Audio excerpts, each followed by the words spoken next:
My name is Mark Caldwell and my beloved wife Judy, and I have been married for 5 years. She is currently 2 months pregnant. This is a significant period for us, as for 2 years we tried to have a baby without success, until finally Judy shared this happy news with me. I wish I had noticed some important things sooner. One day, on a weekday, 2 police officers came to my office. They informed me of a disturbing situation involving my wife. This is where my story begins. I was sitting in my corner office, which overlooked the gray buildings. The rays of the setting sun filtered through the glass, casting a glare on the keys of my computer. I had a plan for the evening already in my head. I wanted to surprise my dear wife Judy. She really deserved it, given the difficulties of the last few months of her pregnancy. We looked forward to each day, dreaming of our future child. My musings were interrupted by a coworker's voice coming from behind the half-open door. "You have company, guys in uniform," he called out. His voice was full of curiosity. My hand involuntarily paused over the keyboard. "The police are here for me?" I thought, rising from my chair. I headed towards the door and saw 2 policemen. They stood quietly, waiting for me to approach. One of them, who seemed older and more experienced, looked at me with a shrewd look. "Sir, we need to talk to you. Can you give us a few minutes?" His tone was polite, but I sensed a note of seriousness. "Sure, come on in," I replied, making way for them to enter my office. I seated them and took a seat across from them, waiting for further words. "We've come to you with some unpleasant news. Your wife, Judy, has been hospitalized. She is in a critical condition," the senior policeman began without preamble. The world around me seemed to freeze. "How could this happen?" I asked. "She was at home, on maternity leave." My words came out involuntarily. I couldn't understand how my wife, whom I had left healthy and happy in the morning, was suddenly in the hospital. "Don't worry, she was taken to the hospital by a man named Chris Campos. Do you know him?" The policeman continued. "The name didn't tell me anything." "Who is he? What was he doing with my wife?" I asked. "No, I don't know him," was my short answer. My thoughts jumbled, and I tried to piece them together to figure out what was going on. Could he be a brother or a distant relative? I pondered aloud. "We just need to figure out if it was an accident or intentional harm," one of the police officers said. "How could I hurt my wife, especially since we're expecting a baby?" I replied. The policeman offered to take me to the hospital to find out the results of the examination. I agreed without hesitation. Getting up from the table, I picked up my things. One question was swirling around in my head. What was even going on? As soon as we arrived, I literally jumped out of the car and ran to the main entrance, barely listening to the police officer's instructions to follow them. The smell of antiseptic and medicine immediately hit my nose, making me catch my breath. We approached the front desk, where the police officers introduced themselves and asked for information about Judy's condition. The woman behind the counter, with visible sympathy in her eyes, picked up the phone to contact the department. The minutes of waiting stretched interminably. Finally, one of the officers put a hand on my shoulder as if trying to offer support. "Your wife is in critical but stable condition," the older officer said. "We can talk to the doctor for more information. As for Mr. Campos, he happened to be nearby and was able to give your wife the care she needed. So far, we see nothing criminal in his actions," he added slowly, choosing his words carefully. How did this happen? Why was he around? My voice shook with excitement as I asked these questions. "We're gathering information now. Your wife is not in a position to testify. We hope you will help us understand everything once she recovers," the officer replied, his eyes full of sympathy. At that moment, a middle-aged doctor in a white coat approached me. His face was calm, but his eyes showed fatigue. "Are you Mrs. Judy's husband? My name is Dr. Simmons. Come into the discussion room and I'll tell you everything I know," he said. We entered a small room with a couple of chairs and a table. Dr. Simmons looked at me with professional compassion. "Your wife was brought here with severe bleeding. We did everything we could to stabilize her condition. Unfortunately, she lost her baby. She is now under observation in the intensive care unit. We tried our best," he said. "But how did this happen?" I asked. "We assume it was due to stress," he said. "Stress," I thought to myself, not believing this nonsense. I had absolutely no idea what was going on. "Can I see her?" I asked, barely containing my emotions. My eyes must have been full of despair, because Dr. Simmons looked at me with even more sympathy. Unfortunately, that's not possible right now. Her condition is stable, but we want to minimize any stress. You'll be able to see her as soon as she's a little better." His words were gentle but firm. I nodded, unable to utter a word. Emotions raged inside me, from grief and despair to anger at myself for not being there when it happened. It was hard for me to accept that my future child never came into this world. I just couldn't believe it was happening to me. In the evening when I got home, a somber silence enveloped me. Determined to distract myself from the oppressive thoughts, I started cleaning. I went to the garbage can to take out the day's trash. I noticed something sticking out. It seemed insignificant, but my intuition told me to pay attention. It turned out to be a pack of pills. I didn't know what the pills were for, so I decided to look for information on the internet. It turned out that they are pills for medical termination of pregnancy. My heart literally froze. How? How? We wanted this baby so badly. A tangle of doubts and suspicions began to form in my head. My thoughts were becoming incoherent and chaotic. I turned over all the trash, hoping it was some misunderstanding, a mistake.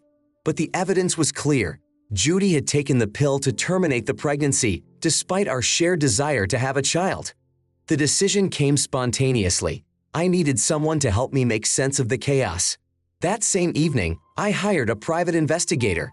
I explained the situation to him and showed him the lead I had found. His response was reserved, but I saw a spark of interest in his eyes. "Yes, I'll take care of it, but I need time," he said, taking the pill packet. "And I need to know everything you know about Mr. Campos." I shared all the information with him. 2 days later, the detective contacted me with more information about Mr. Campos, who turned out to be a colleague of my wife's. My wife was a teacher, as was Mr. Campos. I immediately remembered all the times my wife had been late at work or had unexpected encounters with coworkers outside of work hours. "Thank you, Mr. Bird. You've been very helpful," I said. I thanked the private investigator and promised to call him if anything happened. The next day, Judy was to be discharged from the hospital. At the hospital, mixed feelings struggled within me. On the one hand, I was relieved that she was okay and could go home. On the other hand, I realized that she was probably having an affair with a coworker. As I approached the hospital, I noticed the nervousness building with each step. "Hello," she barely whispered as I walked over and gave her a hug. The drive home was extremely awkward. We hardly spoke at all. Judy seemed immersed in her own thoughts, and I didn't know how to start a conversation about what had been tormenting me all these days. After I got home, I helped her get comfortable on the couch, made sure she was comfortably snuggled and had everything she needed at her fingertips. Only then did I dare to start a conversation. "Judy, is there something you want to tell me?" I began, not knowing how best to continue. She looked at me in surprise. "I'm not in the mood." "I'm really sorry this happened," she said. "The doctor explained that it was all due to stress." "But what stress? You didn't seem nervous, and you were in a generally good mood a couple days ago," I said, wanting to know more about Christopher Campos. At the mention of that name, her face changed. "Chris is our new neighbor. He just happened to be in the neighborhood when I felt sick. Please don't think badly of me." Her voice sounded pleading. "I understand. After everything that's happened, I feel so helpless." "I want to understand, Judy. I want to help," I said, trying not to lose my temper, realizing that she was lying to me about Chris. "The only help you can give is if you stay quiet." She covered my mouth and I fell silent. I realized that Judy had probably undergone major surgery. However, the feeling of guilt did not leave me. I decided not to tell her about my find in the trash can. Instead, I decided to wait. After a couple hours, Judy fell asleep. When she fell asleep, I started checking her personal belongings in the bag she had taken to the hospital. I didn't find anything suspicious except for a small pocket with a lock on it. I pulled on it and found a deep pocket in the bottom of the bag. From it, I pulled out Judy's medical document, which I had never seen before. The document contained the results of a DNA test that Judy had done a couple weeks ago. I opened the envelope and began to read. What I saw in those pages turned my world upside down. The baby was not mine. I realized that not only had my wife cheated on me and gotten pregnant by another man, but she had ruined our lives. The next day, I went to Judy's former place of employment to meet her boyfriend. I told Judy that I was going to work but would be home late. Mr. Campos' coworkers informed me that he was on break and was probably having lunch at the cafe across the street. Without hesitation, I crossed the street and spotted Mr. Campos at the end of the hallway sitting with a young student. They were having a pleasant conversation, laughing and exchanging glances. I approached their table. "Miss, good afternoon. Would it be possible for me to speak to Mr. Campos in private?" "We have a very urgent matter to discuss," I said. Mr. Campos didn't have a chance to object as the friendly female student gave up her seat. I found myself sitting across from my wife's lover. "Mark, what a coincidence. I'm so happy to see you. It's just a shame I have to leave now. Otherwise, I'd love to chat," he said as he prepared to stand up. I quickly grabbed his arm. "We're just getting started, Mr. Campos. I just have a few questions for you," I said. Mr. Campos looked at me seriously and sat back down, not trying to resist. I placed the DNA test documents in front of him, making sure he couldn't lie to me. "Maybe you can explain what it is?" I asked. "Well, they're medical documents," he replied. "I'm not stupid. Don't waste my time and yours," I said. Mr. Campos has always been an inconspicuous man. I had seen him many times before, but I would never have thought that such a man would dare to enter into a relationship with another man's wife. He was cowardly and somewhat naive. I was surprised that my wife had chosen such a partner. It only took Mr. Campos a few minutes to lay all the cards on the table and tell me everything that had happened with my wife. As it turns out, it all started over 8 months ago. Mr. Campos stated that Judy was the first to show interest in him, and after that they began communicating via social media. Eventually, they started meeting daily for pleasant conversations. After a month of these meetings, their relationship became sexual. Mr. Campos knew she was married but somehow fell in love. "Please, just don't kill me," he said as he continued to recount his encounters with my wife. They had sex in the library, in the bathroom of his house while his parents were in the next room, and so on. He also showed me explicit pictures that my wife had sent him. "I didn't want it to turn out this way. I thought we would have sex once and then forget each other, but it went too far," he said. "You probably won't believe me, but she blackmailed me saying that if I didn't come to her, she would tell you everything," he continued. "Okay, what were you doing in my house last week?" I asked. "I came to your house because the DNA test results came back and Judy was very upset about it," he said. "Upset?" I asked. "Yes, she was very upset, so she took a whole bunch of pills," he said. "Strange, then why did the doctor tell me it was because of stress?" I thought to myself, realizing that the doctor had kept this from me. His days were numbered, but I needed to deal with Mr. Campos first. "Did you break up with her?" I asked him. "Yes," he replied, "but she keeps texting me." He showed me his phone, whose screen showed at least 23 messages from Judy and 5 missed calls. When I opened the chat, I saw that Judy had invited him to her house, wanting to apologize for his breakdown and subsequent hospitalization. I'd read part of their conversation and realized that Mr. Campos was not lying to me. Judy had indeed initiated all of their meetings. This revelation was a shock to me. To live under the same roof with someone for 5 years and not know that person at all. I trusted her so much that I couldn't even imagine such a thing. While I was reading messages on Mr. Campos' phone, Judy called out of the blue. Mr. Campos asked me not to answer, but I insisted that he pick up the phone and agreed to meet with her. He looked at me with surprise, but finally did as I said. He answered the phone and put it on speaker. "Hey Chris, why are you ignoring me? I can stop being a cute kitty and become a ferocious tigress," she said. "Hi Judy, I've just been busy at work," he replied nervously. "I don't care about that. My husband is at work today, and I've been prescribed a relaxing massage, but I don't have anyone to do it. Do you know what I mean?" she said. I sat there in total shock. This was a real shock. "Yes, I'll be there in an hour," he said, and they ended the conversation. Mr. Campos looked at me with pleading eyes, as if asking for forgiveness. "Relax, we will punish her and she will leave you alone," I reassured him on the way to my house. Mr. Campos shared an amazing story with me. He told me that Judy wouldn't let him meet other girls and was always jealous of him. This came as another shock to me.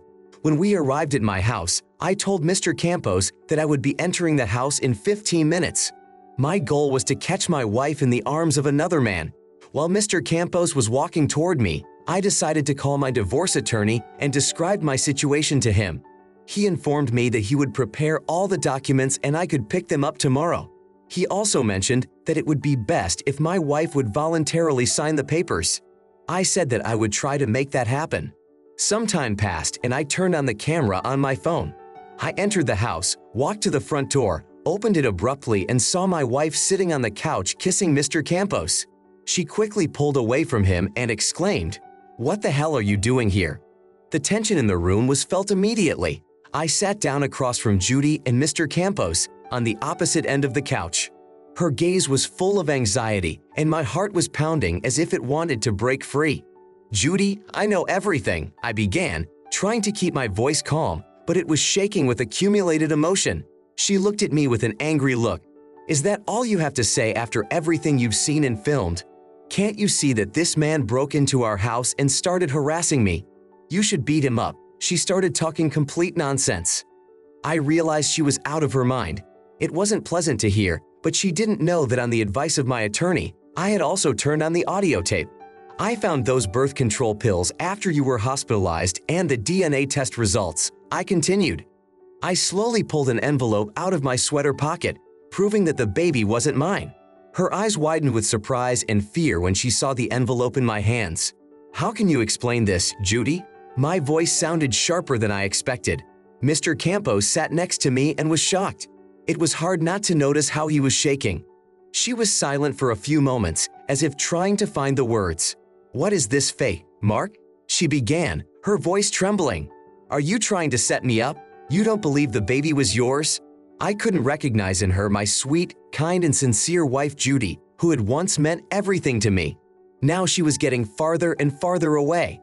"What about the DNA test, Judy? How do you explain that? Or are you saying the doctor's stamp and signature are fake?" The words tumbled out of me, and every sensation felt like a punch. Judy's mood changed quickly. She stiffened and tears rolled down her cheeks. "I didn't want you to find out this way. I thought I could fix it so we could be happy and have another baby," she admitted. "Chris started hitting on me and he got me pregnant. He wouldn't leave me alone. He blackmailed me. If you realize what kind of man is sitting right in front of you," she continued. "What the hell are you talking about?" exclaimed Mr. Campos. "Shut up. If it wasn't for you, everything would be fine." Judy yelled and lunged at Chris, starting to claw at him with her fingernails. I quickly pulled her aside, trying to protect them both. "Stop lying. I know it was you who started hitting on Chris and blackmailing him," I replied sternly. Judy was standing in the middle of the room in one robe, crying loudly and acting extremely unnatural. It was obvious that she was not in her right mind. Chris suggested that I try to approach Judy to calm her down. However, she quickly broke free and ran into the kitchen. There she grabbed a knife and started threatening us. "If you believe this lying nonsense, I will hurt myself," she began, manipulating the situation. "Judy, what happened to you?" I asked, cautiously approaching her. Meanwhile, Chris was calling the police and an ambulance. "Honey, put the knife down and we'll figure this out," I tried to reassure her. "Don't come any closer to me," she yelled at the top of her voice, holding the knife in her hands and threatening to hurt herself. I realized the situation was out of control. Something had to be done. "I loved you and you treat me so low, thinking I cheated on you. I would never do that because I love you," she said. "I believe you. I realized I was wrong," I replied, hoping deep down that she wouldn't hurt herself, but I had big doubts about that. "Mark, I would never hurt your child, our child. But that child wasn't ours. It was the ones that kept picking on me at work." Thank you so much for watching my video and your time. Please subscribe to my channel and click on the bell button. Also, I am very interested to know your personal opinion about this story. You can write it in the comments. I will definitely read it and reply to you personally.